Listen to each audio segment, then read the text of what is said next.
Hi friends, welcome to மண்வாசம் channel. இன்றைக்கி பார்த்தீங்கன்னா மோமோஸ் செய்ய போகிறோங்க. அது பார்த்தீங்கன்னா ஹெல்த்தியாகவும் இருக்கணும், அடுத்தது பார்த்தீங்கன்னா டேஸ்ட்டாகவும் இருக்கும். பார்த்தீங்கன்னா இப்போ மேல் மாவு நம்ம பிசைஞ்சிக்கலாம். இப்போ பார்த்தீங்கன்னா பாலக்கை வந்து நம்ம அரைச்சி எடுத்துகிட்டு வந்துடலாங்க. மிக்ஸி ஜாரில் கொஞ்சமாக தண்ணி சேர்த்துட்டு அரைச்சிக்கலாம். இப்போ வந்து பார்த்தீங்கன்னா நான் வேக வைக்கலைங்க, அப்படியே தான் பச்சையாக தான் நான் அரைக்கிறேன். அரைச்சி எடுத்துகிட்டு வந்துடலாம். இப்போ பாலக்கீரையை அரைச்சி எடுத்துகிட்டு வந்தாச்சுங்க. இது அப்படியே இருக்கட்டும். இப்போ பார்த்தீங்கன்னா ஒரு கப்பு அளவுக்கு நான் கோதுமை மாவு எடுத்துருக்குறேங்க. அது கூடவே ஒரு டேபிள் ஸ்பூன் அளவுக்கு எண்ணெய் விட்டுக்கலாம். தேவையான அளவுக்கு உப்பு சேர்த்துக்கலாங்க. இப்போ பார்த்தீங்கன்னா இப்போ பிசைகிறதுக்கு தண்ணிக்கு பதிலாக நம்ம அரைச்சி வச்சுருக்கிற இந்த பாலக்கீரையை நம்ம அதில் சேர்த்து கொஞ்சம் கொஞ்சமாக பிசைஞ்சிக்கலாம்.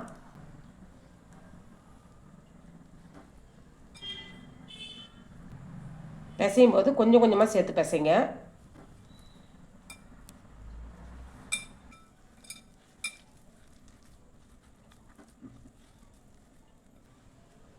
இப்போ மைதா மாவில் மோமோஸ் சாப்பிட்றதுக்கு பதிலாக நீங்கள் கோதுமை மாவில் செய்யும்போது நல்லா சூப்பராக இருக்குங்க, ஹெல்த்தியும் கூட. நான் இப்போ கொஞ்சமாக செஞ்சு காமிக்கிறேங்க. நீங்கள் அதிக குவான்டிட்டி செய்யும்போது பாலக்கீரை நிறைய அரைச்சி எடுத்துக்கோங்க. அவ்வளோதாங்க, இந்த அளவுக்கு நம்ம பிசைஞ்சு வச்சா போதும். இது அப்படியே இருக்கட்டும். இப்போ கேஸில் பார்த்தீங்கன்னா ஒரு பாத்திரத்தில் தண்ணி வச்சுருக்குறோங்க. கொஞ்சமாக உப்பு சேர்த்துக்கலாம்.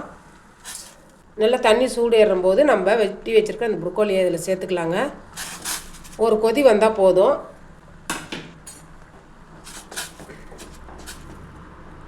சப்போஸ் உங்கள்கிட்ட ப்ரொக்கோலி இல்லைன்னா நீங்கள் இது காலிஃப்ளவர் கூட எடுத்துக்கலாங்க. இந்த அளவுக்கு கொதிச்சது நம்ம கேஸ் ஆஃப் பண்ணிடலாங்க. இப்போ தண்ணி விட்டு இது எடுத்துடலாம். அவ்வளோதாங்க. இது ஆறுனதுக்கப்புறம் மிக்ஸி ஜாரில் போட்டு கொஞ்சம் குறப்பாக அரைச்சிக்கலாங்க. ரொம்ப பேஸ்ட்டாக அரைக்கக்கூடாது. அப்புறங்க இது ஆறட்டும். இப்போ வேக வச்ச ப்ரொக்கோலி எடுத்துக்கலாங்க. இப்போ பார்த்தீங்கன்னா இந்த மாதிரி ஒரு கிளாஸ் எடுத்து இந்த மாதிரி ஷார்ப்பாக இருக்கிற கிளாஸாக எடுத்துக்கணுங்க. இப்போ மிக்ஸி போட்டு அரைக்காத அளவுக்கு இது பண்ணிக்கலாம். பாருங்கள், இந்த அளவுக்கு இப்போ கிளாஸில் போட்டு நசுக்கியாச்சு. அவ்வளோதாங்க. இதை இப்போ ஒரு பவுலில் சேர்த்துக்கலாம். அது கூடவே பார்த்திங்கன்னா இது குடமிளகா, ஒரு சின்ன குடமிளகா பொடியாக நறுக்கி வச்சுருக்குறோங்க. அது கூடவே ஒரு வெங்காயத்தை பொடியாக நறுக்கி வச்சுருக்கோம். ஒரு சின்ன கேரட்டு, அது கூட பச்சை மிளகா, அதையும் பொடியாக நறுக்கி சேர்த்துக்கலாங்க. ஏன்னா பன்னீரை துருவிட்டு சேர்த்துக்கலாம். அது கூடவே மல்லித்தழை, அதையும் சேர்த்துக்கலாம். சில்லி ஃப்ளேக்ஸ் அதுவும் சேர்த்துக்கலாங்க. கொஞ்சமாக உப்பு தேவைக்கான அளவுக்கு சேர்த்துக்குங்க. ஒரு அரை எலுமிச்சை பழத்தை புழிஞ்சு விட்டுக்கலாங்க. இப்போ இந்த டைமில் நீங்கள் எலுமிச்சை பழம் தேவையில்லைன்னா நீங்கள் சாட் மசாலா போட்டுக்கலாம். இப்போ எல்லாத்தையும் கலந்து விட்டுக்குங்க. ஸ்டஃபிங் பார்த்திங்கன்னா இது மட்டும் இல்லைங்க, இது வெஜிடபிளில் செய்கிறேன். இப்போ நீங்கள் பார்த்தீங்கன்னா சிக்கனு, முட்டை கூட நீங்கள் மோமோஸ் செய்யலாங்க. இது மாதிரி முட்டையை அவிச்சிட்டு பொடியாக செஞ்சுட்டு இதே வெங்காயம் பச்சை மிளகாய் எல்லாம் கலந்துட்டு அதுக்கப்புறம் நீங்கள் ஸ்டஃபிங் பண்ணிவிட்டு மோமோஸ் செய்யலாம். அவ்வளோதாங்க, ஸ்டஃபிங் ரெடி ஆகிடுச்சு. இப்போ இதில் பார்த்தீங்கன்னா நீங்கள் மசாலா நீங்கள் கொஞ்சமாக மிளகாத்தூள் மல்லித்தூளும் உங்களுக்கு தேவையான சேர்த்துக்கலாங்க. நான் இப்போ இதில் பச்சை மிளகா சேர்த்துருக்குறேன். அதுக்கு இல்லாமல் லெமன்லாம் சேர்த்துருக்குறேன் இல்லைங்களா, அதனால் டேஸ்ட் இதுவே போதுமானது. சில்லி ஃப்ளேக்ஸ்லாம் சேர்த்துருக்குறோம், காரம் கரெக்டாக இருக்கும். அவ்வளோதாங்க, இது அப்படியே இருக்கட்டும். இப்போ பார்த்தீங்கன்னா மாவு ரெடி ஆகிடுச்சிங்க, ஸ்டஃபிங் ரெடி ஆகிடுது. இப்போ மாவு திரட்டிட்டு இப்போ நம்ம அதில் ஃபில் பண்ண வேண்டியது தாங்க. கொஞ்சமாக மாவு எடுத்துக்கலாங்க.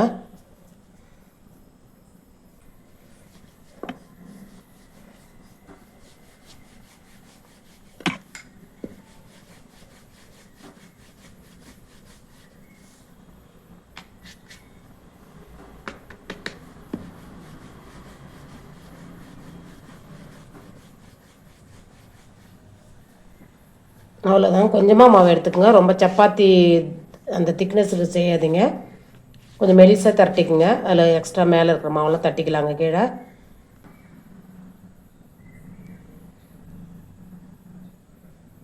உள்ளே வச்சுட்டு இப்படி பிடிச்சிக்குங்க கையில். இது ரெண்டுத்தையும் பிடிச்சிட்டு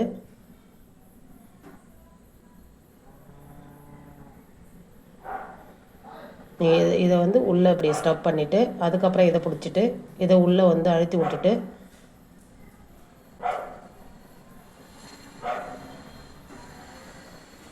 அவ்வளோதாங்க. இதே மாதிரி மடிச்சிட வேண்டியது தாங்க. திரும்பவும்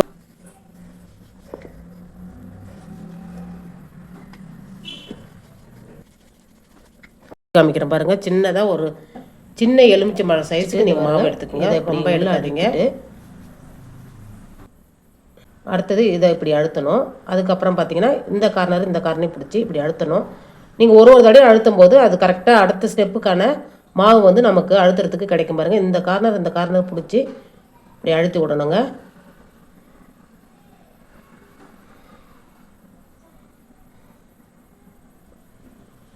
அவ்வளோதாங்க. இதே மாதிரி எல்லா மாவும் நீங்கள் திரட்டி வச்சுக்கோங்க.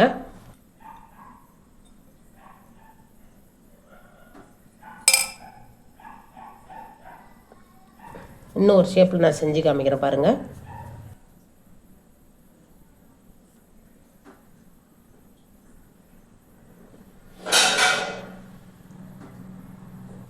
எல்லாத்தையும் சேர்த்துட்டு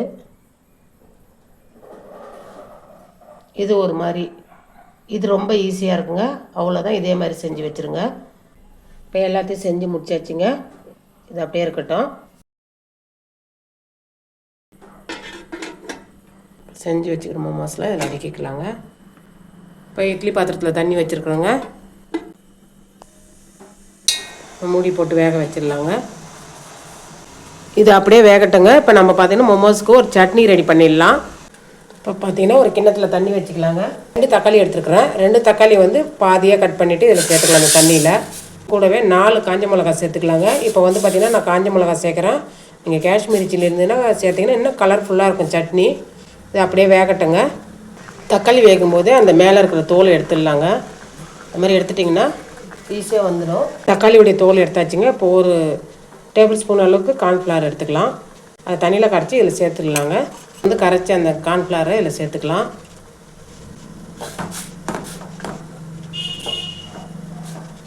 கேஸ் ஆஃப் பண்ணிடலாங்க. இது ஆறட்டும். இது மிக்சியில் போட்டு அரைச்சிக்கலாங்க. இப்போ நல்லா ஆறிடுதுங்க. இப்போ நம்ம அரைச்சி எடுத்துன்னு வந்துடலாம் மிக்சி ஜாரில் சேர்த்து.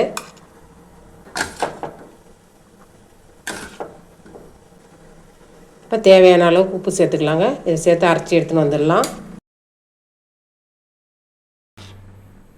எண்ணெய் கொஞ்சமாக சேர்த்துக்கலாங்க. இப்போ அரைச்ச சட்னியும் பார்த்தீங்கன்னா சட்னி அரைச்சி எடுத்துன்னு வந்தாச்சுங்க. இந்த அளவுக்கு தாங்க இருக்கணும். ரொம்ப தண்ணியாகவும் இருக்கக்கூடாது, ரொம்ப கெட்டியாக இருக்கக்கூடாது. இந்த அளவுக்கு தான் மோமோஸ் சாப்பிட்றதுக்கு இருக்கணும். இப்போ நல்லா காஞ்சது எண்ணெய். இப்போ நான் பொடியாக நறுக்கி வச்சு நிறைய பூண்டு எடுத்துக்கோங்க. நல்லா ஒரு பூண்டை வந்து உரிச்சிட்டு நீங்கள் இது மாதிரி பொடியாக நறுக்கி எடுத்துக்கோங்க. அதை சேர்த்துக்கலாம். அதில்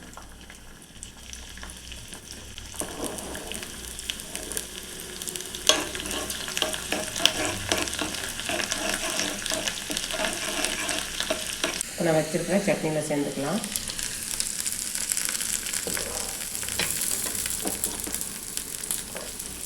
கொஞ்சமாக பார்த்தீங்கன்னா மல்லித்தழையை பொடியாக நறுக்கி சேர்த்துக்கலாங்க. பார்த்தீங்கன்னா நல்லா இனிப்பு புளிப்பு சுவையோட நல்லா சூப்பராக இருக்கும் சட்னி. அவ்வளோதாங்க. மோமோஸுக்கு சட்னி ரெடி ஆகிடுச்சு. மோமோஸும் ரெடி ஆகிடுச்சு.